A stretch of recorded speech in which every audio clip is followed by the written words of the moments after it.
مومنین السلام علیکم ورحمۃ اللہ وبرکاتہ۔ اعوذ باللہ من الشیطان الرجیم، بسم اللہ الرحمن الرحیم۔ اللہم صلی علی محمد وآل محمد وعجل فرجہم اجمعین۔ آپ سے درخواست ہے آپ بھی ایک مرتبہ درود بر محمد وآل محمد علیہ السلام پڑھ لیجئے۔ اولاد نرینہ کے لیے ایک آپ کے لیے وظیفہ بتاتا ہوں، اور اس وظیفے کو آپ کیجئے، اللہ تعالیٰ آپ کو کامیابی عطا فرمائے گا۔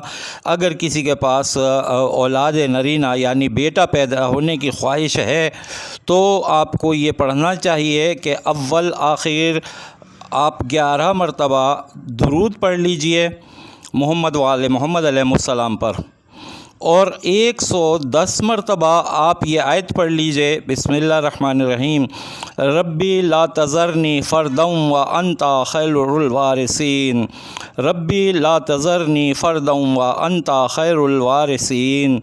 یہ دعا پڑھیے اور دعا کیجیے اللہ تعالیٰ کی بارگاہ میں، اور آسان بات یہ ہے کہ یہ سب کچھ پڑھ کے نا، اور آپ پانی پہ دم کر کے اور دونوں میاں بیوی بھی پی لیں اس کو۔ یہ اولاد نرینہ کے لیے وظیفہ ہے، اس کو آگے بڑھائیے، شیئر کیجئے، اور ہمارے چینل کو سبسکرائب نہیں کیا ہے تو اب کر لیجئے، اور آپ سے دعاؤں کے طلبگار ہیں۔ ہمیں ہماری ٹیم کو اجازت دیجئے، اگلی ویڈیو میں پھر انشاءاللہ ملاقات ہوگی۔ السلام علیکم ورحمۃ اللہ، یا علی مدد، اللہ حافظ۔